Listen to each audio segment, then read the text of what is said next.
unidade 4. Nesta unidade, nós falaremos sobre o levantamento dos serviços, quantificação e atribuição de custos de todos os insumos.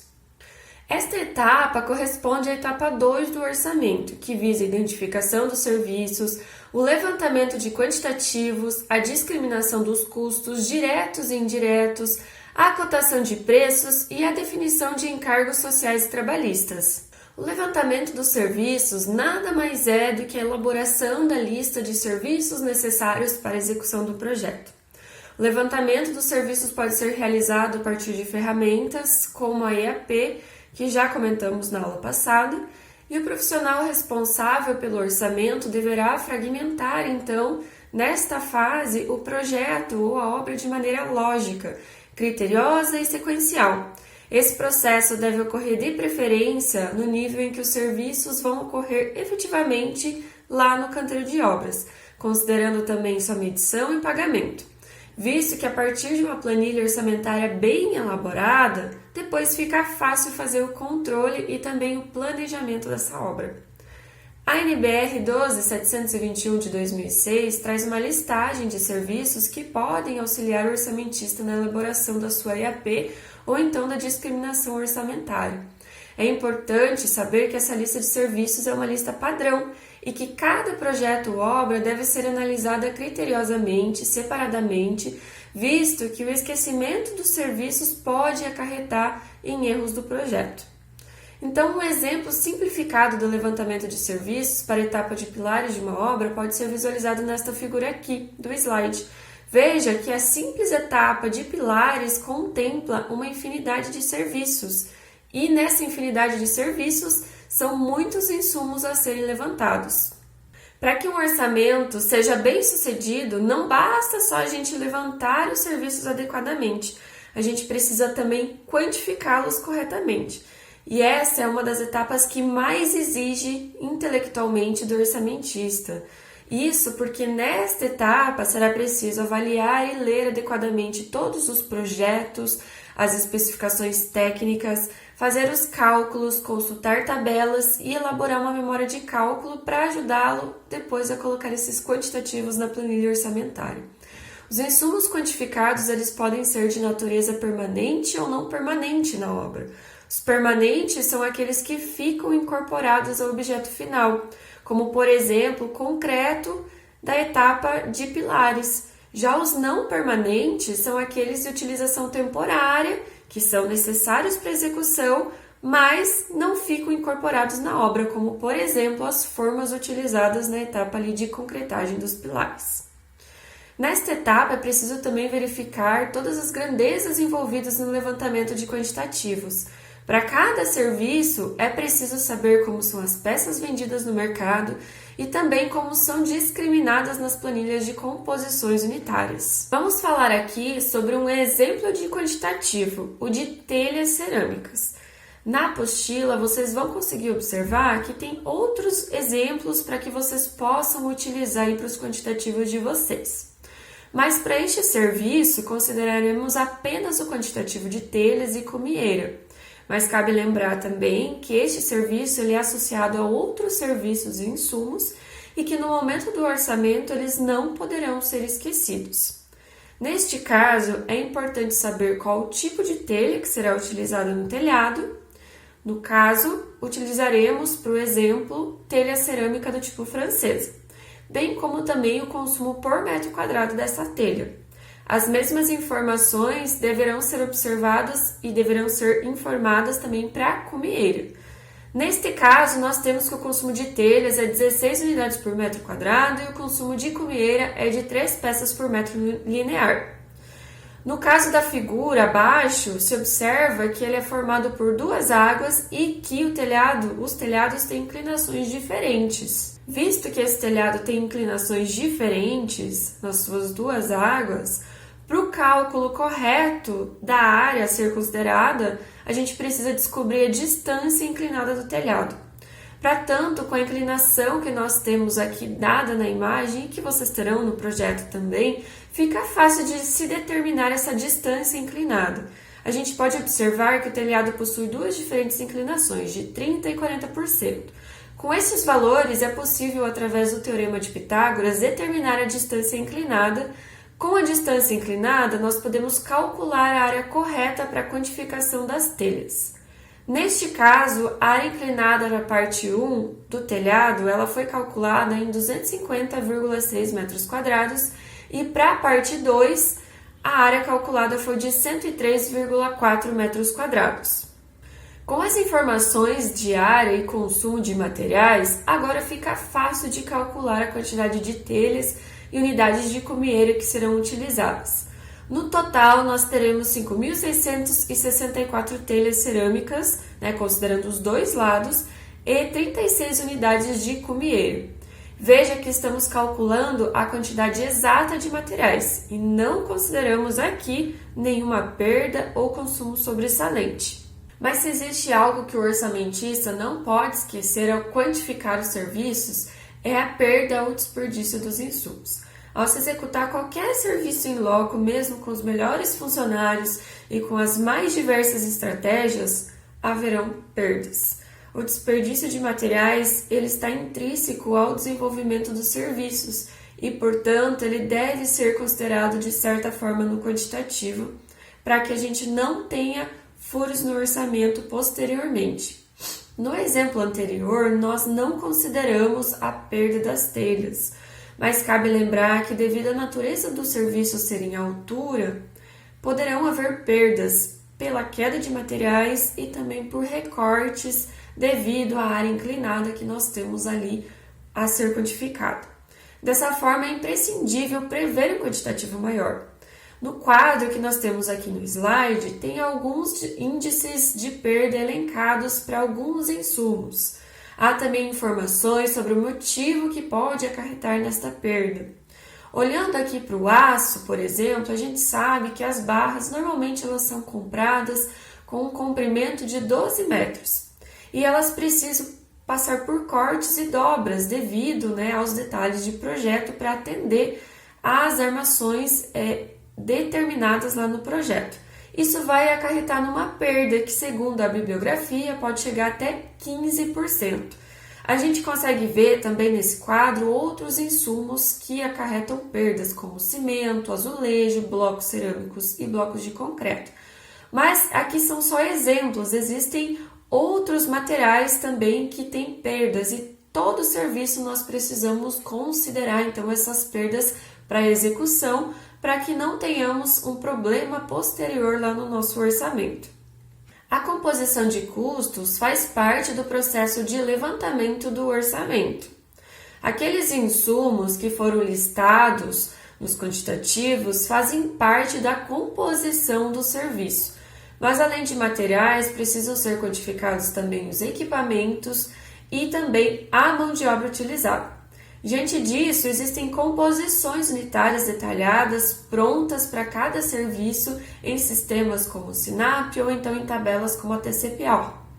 Estas composições detalhadas, elas mostram todos os insumos necessários para a realização de um determinado serviço de acordo com as características estabelecidas em projeto. E existem diversas composições diferentes para serviços com características diferentes.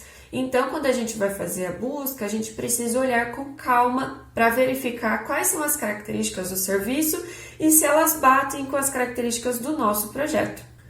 A figura mostra um exemplo de uma composição unitária para o serviço de alvenaria de vedação. Veja que contém informações relativas aos blocos cerâmicos utilizados, a todos os insumos, unidade de medida, unidade dos mesmos e seus coeficientes também de consumo. É importante observar a coluna item da composição. Essa coluna ela vai indicar se o insumo é de fato um insumo unitário ou se o insumo é, na verdade, um outro serviço ou composição. Quando se trata de uma outra composição, isso quer dizer que existem outros insumos unitários presentes nela. Ao trabalhar com composições unitárias, se verificará que, ao quantificar os serviços principais, que no caso a alvenaria, a área da alvenaria, os insumos necessários para sua execução eles serão determinados a partir dos coeficientes de consumo, como a gente pode ver nessa composição, ou seja, a quantidade de blocos cerâmicos a gente consegue tirar de acordo com o seu consumo por metro quadrado, e assim sucessivamente para os demais insumos. Aqui nós conseguimos visualizar os custos unitários de cada um dos insumos necessários para compor o serviço de alvenaria. Se fôssemos executar 1,80 metros quadrados da mesma, precisaríamos multiplicar esses coeficientes de consumo pelo quantitativo de alvenaria levantado. Ao se ter esses valores, teríamos que buscar os custos unitários dos insumos e multiplicar então pelos quantitativos referentes a 1,80 metros quadrados.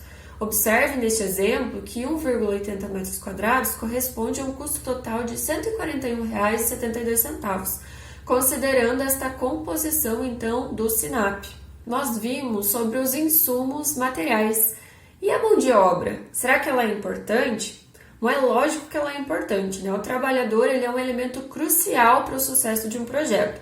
Então, a influência do trabalhador abrange todas as etapas de uma obra, desde o processo de execução até o gerenciamento desta obra.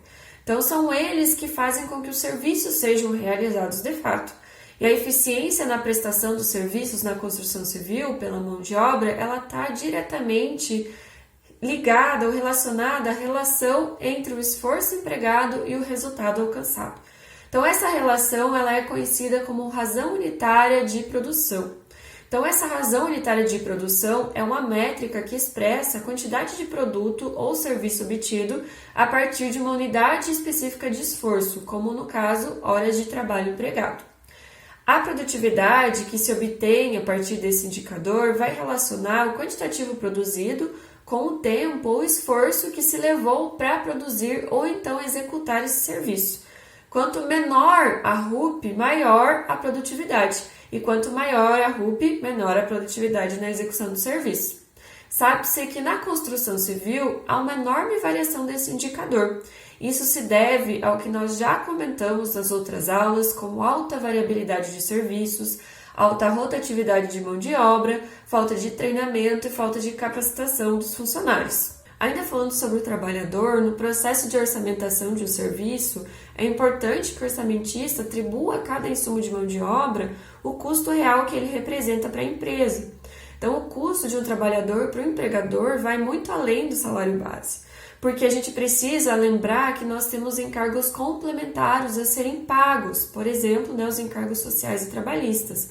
Então, quanto aos encargos, são custos adicionais associados à mão de obra, e eles são gerenciados de duas maneiras distintas e esse gerenciamento depende do tipo de contrato de trabalho. Então, para profissionais que trabalham em regime mensal, que são conhecidos como mensalistas, esses encargos eles são calculados sobre a folha de pagamento. Já para os profissionais que trabalham em regime horista, os encargos sociais eles são calculados com base no custo operacional da mão de obra.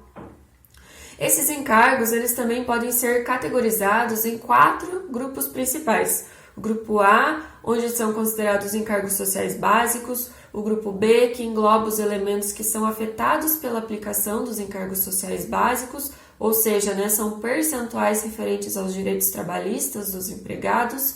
Nós temos também o grupo C, que são os itens que não são impactados pela incidência desses encargos básicos, são encargos de natureza indenizatória e pagos, em sua maioria, diretamente ao empregado quando há interrupção do contrato de trabalho. E nós temos, por último, o grupo D, que refere-se à taxa de reincidência, ou seja, uma taxa que é relacionada à reincidência em atividades ou obrigações que envolvem os encargos sociais e trabalhistas. Então, o quadro mostra que os encargos sociais que são aplicados sobre os custos de mão de obra, tanto de horistas como de mensalistas. Então, esse quadro, ele refere-se ao estado do Paraná e é a publicação mais recente do SINAP. Cabe destacar que, dependendo do estado onde eu tenho acontecendo essa obra, eu preciso buscar, então, os encargos que são deste estado, porque nós temos alguns impostos que diferenciam-se de estado para estado. Além dos custos com materiais e mão de obra, a execução de uma obra também envolve os custos com equipamentos. Dependendo do tamanho da obra, os equipamentos serão maiores ou menores. E ao optar pela aquisição de um equipamento, o construtor está investindo um capital que poderia estar gerando lucro em uma aplicação bancária, por exemplo. Além disso, o uso diário do equipamento vai implicar em despesas diversas, como manutenção, operação, seguros e taxas associadas, além de uma mão de obra especializada para isso, dependendo do equipamento. Nas composições unitárias, os custos dos equipamentos, elas aparecem por tempo de utilização, né? Ou seja, um custo horário do equipamento. E esse custo horário ele vai ser composto pela soma de parcelas relativas ao custo de propriedade, que é depreciação e juros, e operação, que são pneus, combustível, lubrificação e mão de obra. E também manutenção, como pode ser observado nesta equação. Dentro desses fatores, ainda é preciso saber que o equipamento não é operado o tempo todo durante a execução de uma obra. Ou seja, ele possui um custo horário produtivo, que é o tempo efetivo da operação, e um custo horário improdutivo, que é o tempo em que o equipamento fica parado, mas disponível para o trabalho. Para tanto, as parcelas da equação são diferentes, visto que no horário improdutivo não há desgaste de peças e pneus, por exemplo, nem o consumo de combustível. Por isso, eu preciso prever esses dois custos horários quando eu faço a minha composição. Agora que nós já vimos sobre a listagem de serviços, a inclusão das composições, verificações de levantamento de quantitativos e os custos de mão de obra, insumos, materiais e também equipamentos, a gente tem a planilha orçamentária pronta. Agora, o próximo passo é a inclusão do BDI. Relembrando das aulas anteriores, nós vimos que o BDI ele é formado pelos custos indiretos, taxas, impostos e lucro. Mas para fechar o orçamento, todos os custos envolvidos para o desenvolvimento do projeto deverão ser contabilizados na planilha orçamentária. E a pergunta é, como que a gente faz isso? Então a resposta para esta pergunta é que a gente dilui esses valores nos custos diretos orçados através da utilização do BDI. Então o BDI nada mais é que um percentual determinado a partir de taxas e despesas ligadas indiretamente ao projeto que incidem sobre o custo direto do projeto. Então, o quadro abaixo mostra uma planilha orçamentária fictícia com alguns serviços listados, quantitativo, custos e a inclusão do BDI, que neste caso acaba sendo 27,8%. Observe que a aplicação desse percentual do BDI ele deve ocorrer sobre todos os custos envolvidos e não apenas ao final da planilha. Assim, você consegue ter o orçamento completo ao final. Então, nesta aula nós vimos sobre a montagem de uma planilha orçamentária, bem como a aplicação do BDI de forma a fechar o orçamento. Na próxima aula, nós veremos a aplicação de uma ferramenta que é essencial para a orçamentação de obras.